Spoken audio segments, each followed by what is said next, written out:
Je m'appelle Clarabelle Thornton. La nuit où ma sœur m'a dit de trouver une autre table parce que je n'étais pas de la vraie famille, des rires ont éclaté autour de moi. Puis ils m'ont glissé l'addition de $3500. Je l'ai payé en silence, mes mains tremblantes, mais à l'intérieur, quelque chose s'est brisé pour toujours. Le tintement des couverts et le murmure des conversations remplissaient le restaurant, mais pour moi, le son s'est transformé en un bourdonnement creux après que les mots d'Hélène aient fendu l'air. Ma chaise a raclé doucement quand je me suis levé, attentive à ne pas montrer à quel point mes genoux tremblaient. J'ai marché les quelques pas jusqu'à une table près du bar. Chaque claquement de mes talons était ponctué par des chuchotements et des regards en coin de la part d'étrangers qui en avaient assez entendu pour reconstituer l'humiliation. Je me suis assise seule, croisant les mains sur mes genoux, sentant le poids de leur regard plus lourd que n'importe quel lustre au-dessus de moi. De là où j'étais assise, je pouvais toujours les entendre, Victor se vantant de ses investissements, Harold riant d'une histoire qu'il avait racontée une douzaine de fois auparavant, Margaret louant le goût d'Hélène pour le vin. Leurs rires ont de nouveau enflé comme si mon renvoi n'avait été pour eux qu'un divertissement. Quand les assiettes ont été débarrassées et que les fourchettes à dessert ont cliqueté contre la porcelaine, je me suis préparé à la piqûre finale. Le serveur s'est approché, hésitant légèrement avant de placer l'addition devant moi. Mes yeux se sont posés sur les chiffres inscrits sur le papier, $3500. Une inspiration aiguë m'a coupé la gorge. Hélène s'est penchée en arrière dans sa chaise, son sourire en coin délibéré, et a dit d'un ton assez doux pour être venimeux, « Vas-y, Clarabelle. Considère cela comme un petit merci pour toutes les années où nous t'avons gardé sous notre toit. » Mes doigts tremblaient tandis que je glissais ma carte dans le dossier, ma signature vacillant sur le reçu. J'ai forcé un sourire au serveur, essayant de masquer la brûlure de la honte qui montait dans ma poitrine. Quand j'ai rendu le dossier, j'ai senti quelque chose en moi se durcir. Ce moment, le rire, l'addition, le regard de triomphe dans les yeux d'Hélène se sont gravés en moi comme une cicatrice. Je suis parti de la table la tête haute. Mais à l'intérieur, je portais un vœu aussi tranchant que du verre brisé. Il ne déciderait plus jamais de ma valeur. J'ai grandi avec des rappels gravés dans chaque moment que je n'appartenais pas. Le 16e anniversaire de Victor, l'allée brillait d'une voiture neuve, les voisins se rassemblant pour l'admirer, tandis que je traînais des kilomètres jusqu'à l'école avec des chaussures qui laissaient entrer la pluie. Hélène recevait des robes enveloppées dans du papier de soie, aux couleurs vives et intouchées, tandis que j'enfilais des vêtements qui sentaient les placards et la moisissure, leurs coutures usées avant même qu'elles ne touchent ma peau. Quand je demandais ce que je pouvais étudier ou ce que je pouvais devenir, la réponse n'était jamais un encouragement. C'était un rappel sec d'être reconnaissante d'avoir un toit. Si ce n'avait pas été pour Eleanor, j'aurais peut-être accepté leur version de la vérité. Elle était la seule à me voir, la seule à être venue à ma remise de diplôme et à me remettre un livre, sa voix ferme dans le bruit d'un gymnase bondé, « Tu n'as besoin de personne pour te donner de la valeur, Clarabelle. Tu la construiras toi-même. » Cette phrase est restée avec moi, une graine qui a survécu à chaque renvoi. Eleanor interrompait rarement la cruauté de la famille, mais ses yeux étaient toujours là, vifs, attentifs, comme si elle enregistrait silencieusement chaque blessure. Son seul regard me rappelait que je n'imaginais pas ce qui se passait. Cette nuit-là au restaurant, je m'étais préparé à me faufiler inaperçu une fois l'addition payée. Mon humiliation semblait complète, et je ne voulais que m'échapper. Mais le raclement de la chaise d'Eleanor a surpris la pièce et l'a plongée dans le silence. Elle s'est levée, sa canne fermement plantée, sa voix remplissant chaque recoin. Je ne resterai pas assise à vous regarder détruire Clarabelle une seconde de plus. Le bavardage est mort. Les fourchettes se sont figées en l'air. Ma poitrine s'est serrée alors qu'elle cherchait dans son sac et en retirait une enveloppe estampillée d'un sceau. J'ai signé un Nouveau Testament hier, a-t-elle déclaré. Chaque propriété, chaque entreprise, chaque action appartient à Clarabelle. Aucun de vous n'héritera. Les mots sont tombés comme un coup de tonnerre. Le verre de Victor lui a échappé des mains et s'est brisé sur le sol. La mâchoire d'Hélène est tombée, son visage se tordant d'incrédulité. Les expressions de Harold et Margaret se sont vidées de couleur. Mon pouls rugissait dans mes oreilles comme si mon propre corps ne savait pas comment supporter un tel choc. À cet instant, l'élégant restaurant a cessé d'être un lieu de lustre et de verre à vin. C'était une arène, et je n'étais plus poussé à sa périphérie. J'étais devenu son centre, l'œil d'une tempête qui se construisait depuis des décennies, maintenant prête à éclater. L'annonce d'Eleanor s'est répandue comme une traînée de poudre, et en quelques jours, mon téléphone a été inondé. Les SMS de Victor sont arrivés en premier, des menaces sèches qui se sont transformées en accusations directes. Ceux d'Hélène ont suivi, dégoulinant de venin déguisé en indignation. Puis la voix de Victor a retenti un soir, nette et froide, « Clarabelle, cette mascarade ne tiendra pas. Nous te traînons en justice. Ne nous as-tu pas assez embarrassés?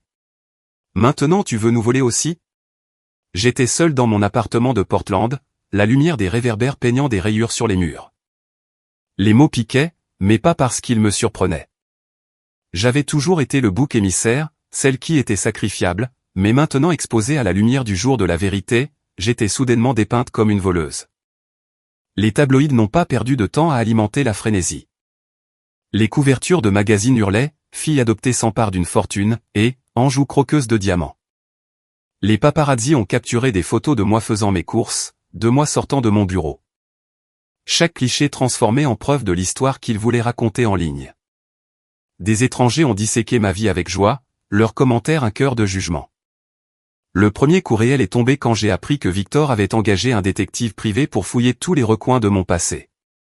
Le second a suivi rapidement, Hélène perchée dans un studio de télévision, la voix brisée alors qu'elle insistait auprès de millions de téléspectateurs que j'avais manipulé l'état fragile d'Éléanore.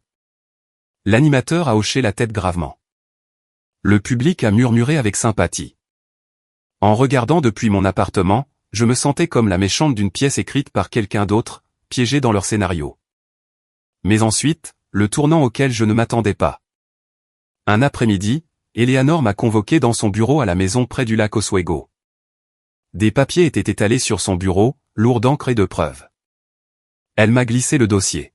« Clarabelle » a-t-elle dit doucement. « Tu dois voir ça. Harold et Margaret ne t'ont pas seulement maltraité. Ils t'ont volé. 600 000 $ que tes parents ont laissés pour tes soins et ton éducation. Ils ont tout dépensé. » J'ai feuilleté les relevés, ma poitrine se serrant à chaque ligne. Les frais de scolarité de l'école privée de Victor, les billets d'avion pour les vacances européennes d'Hélène, les rénovations de la maison familiale, tout a été puisé dans les fonds destinés à moi. Pendant des années, je m'étais demandé si j'étais ingrate, si mes blessures étaient peut-être imaginées. Mais en regardant les chiffres, je connaissais la vérité. Je n'avais pas seulement été privé d'affection. J'avais été volé au moment où mes parents sont morts. Le lendemain matin, je me suis assise au chevet d'Éléanore. Ses mains tremblaient alors qu'elle soulevait sa tasse de thé, sa voix plus mince qu'auparavant. J'ai posé la question qui pesait lourdement sur ma langue toute la nuit, « Depuis combien de temps le savez-vous » Son soupir portait le poids des années. 2 ans. J'ai fait enquêter mon avocat discrètement. Je ne pouvais pas accuser sans preuve. Clarabelle, il ne s'agissait pas seulement d'argent. Il s'agissait de la façon dont ils t'ont utilisé, de la façon dont ils ont construit leur vie sur ce qui était à toi, et j'ai refusé de quitter ce monde avec ce mensonge encore debout. Son regard a rencontré le mien, inébranlable malgré les ombres sous ses yeux. Les médecins disent que c'est un stade 4, pancréatique. Mon temps est court, mais avant de partir, je veux la justice pour toi. Ces mots ont coupé plus profondément que n'importe quelle insulte que Victor ou Hélène m'avaient jamais lancée. Le soulagement qu'elle ait toujours vu la vérité a heurté la peine de savoir que j'allais bientôt la perdre. Elle a tendu la main vers la mienne, sa prise frêle mais ferme. Nous le ferons ensemble. Une conférence de presse, tous les documents, toutes les preuves mises à nu pour que tout le monde les voie. Tu ne seras plus silencieuse. Je l'ai regardée, frêle mais inébranlable, et quelque chose a jailli en moi. Pour la première fois depuis des décennies, j'ai senti l'espoir monter au-dessus de la douleur. Cette fois, le monde m'entendrait. Cette fois, la justice ne serait pas la leur à tordre. La pluie ce matin-là était comme un avertissement, de petites piqûres froides contre mon manteau. Alors qu'Éléanore et moi entrions dans la salle de conférence bondée, les caméras clignotaient comme une constellation devenue hostile. Les microphones tendaient vers nous comme s'ils pouvaient arracher la vérité de l'air. Je me suis assise à ses côtés, les doigts crispés autour de la coudoir, écoutant Caldwell disposer les documents de manière à ce que les objectifs ne les manquent pas, relevés bancaires, transferts notariés, évaluation médicale qui prouvait ce qu'Éléanore avait longtemps insisté était vrai. Quand elle a parlé, sa voix était plus stable que je ne l'étais. Elle a nommé les petites cruautés qui m'avaient suivi pendant des décennies, puis a poussé le papier et a dit clairement que l'argent destiné à mon éducation avait été détourné. La pièce a retenu son souffle. Pour une fois, une blessure privée était devenue un dossier public. Puis Hélène a fait irruption dans l'embrasure de la porte, le mascara coulant sur ses joues, l'indignation dégoulinant de chaque syllabe. Elle m'a pointé du doigt et m'a accusé, forte, théâtrale, désespérée. Les caméras ont avidement capturé chaque tremblement dans sa voix. Au lieu de me recroqueviller devant le spectacle, Eleanor s'est penchée près de moi et a murmuré, « Tu vois, ils se défont eux-mêmes. » Les mots étaient comme une allumette allumée dans le noir. Je suis resté là pendant que le monde regardait la blessure exposer enfin ses bords à vif. La vidéo de l'explosion d'Hélène est devenue virale avant le dîner. Les réseaux sociaux se sont remplis de personnes qui ne me connaissaient pas et qui offraient soudainement leur sympathie, tandis que d'autres cherchaient des ragots. 3 jours plus tard, l'avocat de la famille a intenté un procès, m'accusant de contrainte et d'abus de faiblesse. Le récit a basculé. La défenseuse est devenue l'accusée. Puis sont venues les rumeurs, un prétendu rendez-vous avec un client fortuné, des allusions à des inconduites qui ne nécessitaient aucune preuve pour piquer. Des tuyaux anonymes, des journalistes opportunistes, des titres venimeux, chacun un coup calculé. Une nuit, la voix d'un homme m'a averti de m'en aller ou d'être exposé. Mes mains tremblaient, non seulement de peur, mais d'une fureur que j'avais longtemps refoulée. Caldwell a étalé nos preuves sur la table basse d'Eleanor et a parlé avec la franchise de quelqu'un habitué aux tempêtes. Ils fabriqueront du bruit. Nous répondrons avec des faits. En regardant Eleanor se reposer, son souffle peu profond, mais son regard inchangé, j'ai senti la forme de ce pourquoi nous nous battions. Pas de l'argent, mais la vérité sur qui j'avais toujours été. Cette fois, je ne serai pas silencieuse. Le palais de justice brillait au soleil, mais à l'intérieur de la salle d'audience, l'air était épais de tension, lourd comme s'il pouvait être sculpté avec un couteau. J'ai conduit Eleanor à notre table, Caldwell marchant à nos côtés avec une autorité tranquille qui me rassurait. De l'autre côté de l'allée se trouvaient Harold, Margaret, Victor et Hélène. Leurs costumes étaient repassés, leurs expressions aiguisées en poignards de ressentiment. Leur avocat s'est levé en premier, sa voix douce mais tranchante. Il m'a dépeinte comme une manipulatrice, une parasite qui avait profité de la fragilité d'une vieille femme. Elle a exploité la faiblesse de Madame et, tordant son jugement pour voler ce qui n'était jamais à elle, a-t-il dit, son regard me transperçant comme s'il me défiait de le nier. Chaque mot a allumé la colère et le chagrin à parts égales parce que la vérité était plus simple. Je n'avais jamais voulu leur argent, seulement de la reconnaissance, seulement de la justice. Caldwell s'est levé avec une précision calme. Il a empilé les preuves et a ouvert chaque classeur pour que le tribunal les voie. Les relevés bancaires ont retracé le vol de $600 000, retirés et redirigés pour couvrir les frais de scolarité de Victor, les voyages d'Hélène, le confort d'Harold et Margaret. Des témoins ont témoigné des années de mépris, des humiliations que j'avais endurées. Puis sont venus les dossiers médicaux, preuve claire de la lucidité d'Eleanor lorsqu'elle a signé son testament. Mais c'est la vidéo qui a éclaté la pièce. À l'écran, Hélène hurlait devant les journalistes, sa voix stridente et résonnante. Nous méritons cet argent. Nous l'avons élevé. Les mots ont résonné dans la chambre, une confession mise à nu. Je l'ai regardée pâlir devant son propre reflet, les lèvres tremblantes. Je me suis levé, ma voix fragile, mais se raffermissant à chaque syllabe. Je ne suis pas ici pour voler. Pendant 30 ans, j'ai été invisible dans le seul foyer que j'ai eu, retiré des photos de famille, moqué avec des vêtements de seconde main, refusé même une petite demande de frais de scolarité. Tout ce temps, ce que mes parents m'avaient laissé a été dépensé pour leurs propres enfants.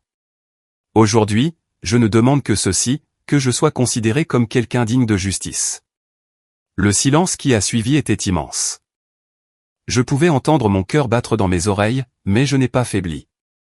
La juge Morrison s'est penchée en avant, ses cheveux argentés brillant sous les lumières fluorescentes, ses yeux vifs de finalité. Après avoir examiné les preuves et les témoignages, cette cour déclare le testament valide. La succession est entièrement attribuée à Clarabelle Thornton. Harold et Margaret sont condamnés à rembourser les $600 000 détournés, avec les intérêts portant le total à $1,8 million. Cette affaire est classée. Son marteau a frappé. Le son était à la fois un tonnerre et une libération. En face de moi, Harold s'est effondré sur sa chaise comme si le poids des années l'avait enfin écrasé. Margaret a enfoui son visage dans ses mains, des sanglots étouffés contre le bois de la table. Victor a baissé la tête, toute bravade s'étant évanouie, et Hélène a bondi sur ses pieds, sa voix se brisant en un hurlement. Non, c'est une fraude. Ce n'est qu'une sangsue. Les huissiers se sont rapidement déplacés, lui saisissant les bras alors qu'elle donnait des coups de pied et hurlait, sa protestation se dissolvant en écho dans le couloir. Je suis resté immobile, les larmes coulant librement tandis que je serrais la main frêle d'Eleanor.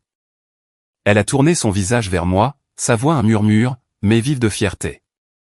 Tu as gagné, ma chère, et tu l'as amplement mérité. Ces mots ont rempli le silence laissé par leur défaite. Et pour la première fois, j'ai senti la balance pencher entièrement en ma faveur. La justice avait parlé, et elle portait mon nom. Le verdict s'est propagé comme une onde de choc, et bientôt la ville elle-même semblait bourdonner de mon nom. Les kiosques à journaux affichaient ma photographie en première page, des titres audacieux et défiants, fille adoptée gagne, justice sur riche famille. La photo ne montrait pas une femme dépeinte comme un fardeau ou une opportuniste. C'était moi, droite, les mains jointes avec une calme détermination, une figure qui avait enfin parlé et été entendue. Les présentateurs de télévision rejouaient des extraits du procès, leur voix résonnant dans les salons à travers le pays. La vue d'Hélène hurlant devant les caméras, ses propres mots retournés contre elle, a été rejouée tant de fois qu'elle est devenue un symbole d'arrogance s'effondrant. Pour la première fois de ma vie, le public ne riait pas de moi. Il écoutait. Lorsqu'une station locale m'a demandé une interview en direct, j'ai ressenti le tremblement familier de la peur. Les caméras avaient toujours été utilisées pour déformer mon histoire, pour découper ma vie en morceaux qui correspondaient à leur titre cruel. Mais cette fois, je savais que l'histoire viendrait de mes lèvres. Je me suis assise sous les lumières chaudes du studio, l'animateur en face de moi, et j'ai parlé simplement. La partie la plus difficile de ce combat n'était pas l'héritage, ai-je dit, ma voix portant plus loin que je ne l'attendais. C'était de vivre sous un toit où je n'ai jamais été traitée comme une fille. Chaque jour, on me rappelait que j'étais une étrangère. La décision ne se contente pas de restituer l'argent volé. Elle restaure la dignité. Pas seulement pour moi, mais pour chaque enfant à qui on a dit qu'il était moins parce qu'il avait été adopté. Le studio est tombé dans un silence, du genre qui vibre parce que les gens retiennent leur souffle. Puis des applaudissements ont éclaté, montant comme une marée, se répandant dans les foyers par la diffusion. Plus tard, des lettres et des messages ont afflué, adoptés, enfants placés, personnes qui avaient vécu des années dans l'ombre. Leurs mots faisaient écho au même sentiment, merci d'avoir dit ce que nous ne pouvions pas, je suis sorti de cette interview les épaules plus légères qu'elles ne l'avaient jamais été. Un poids que j'avais porté pendant des décennies était enfin tombé. Non pas parce que le passé avait changé, mais parce que je l'avais revendiqué pour ce qu'il était, et refusé de rester silencieuse. Les semaines qui ont suivi ont été un tourbillon de signatures, de dossiers juridiques et de titres. Mais sous la tempête publique, la vérité privée persistait. Eleanor s'éteignait. Ses pas devenaient plus lents, ses respirations plus courtes, son corps plus fragile chaque jour. J'ai passé des heures à son chevet, la lavande emplissant l'air des sachets qu'elle gardait près de sa commode. Elle dormait souvent, mais quand ses yeux s'ouvraient, il scintillait encore du feu qui avait alimenté sa voix au tribunal. Un soir, elle a tendu la main vers la mienne, ses doigts frais mais fermes. « Clarabelle » a-t-elle murmuré, sa voix mince mais inébranlable. « Ne les laisse jamais te définir. Tu es mon héritage. Non pas à cause de ce que je t'ai laissé, mais parce que tu as trouvé la force de te battre quand il te voulait silencieuse. » Des larmes ont coulé sur mes joues tandis que je me penchais plus près, inhalant l'odeur familière de ses cheveux, argentés et doux contre ma joue. Je lui ai chuchoté en retour que je porterais toujours ces mots, que je l'honorerais non pas avec de l'argent, mais avec la vie que je bâtirais. Quelques nuits plus tard, elle s'est éteinte dans son sommeil, son visage serein, sa main encore lâchement repliée dans la mienne. Le chagrin qui m'a déchiré était brut, mais en dessous pulsait quelque chose de plus fort, la vérité inébranlable qu'elle m'avait laissée plus que des richesses. Elle m'avait donné un univers de force et la permission de vivre défini non par leur cruauté mais par ma propre résilience. Un an plus tard, je me tenais à l'intérieur de la tour de verre de la Fondation Eleanor, l'organisme de bienfaisance que j'ai créé en son honneur pour protéger les enfants placés qui avaient été mis de côté comme je l'avais été autrefois. Sur les murs, des photographies d'enfants souriant brillaient d'espoir. Les titres ne me qualifiaient plus de fille adoptée chassant un héritage.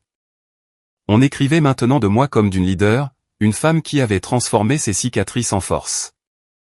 Un magazine financier a même déclaré, Clarabelle Thornton, la femme qui a transformé la douleur en héritage. Et mon ancienne famille ?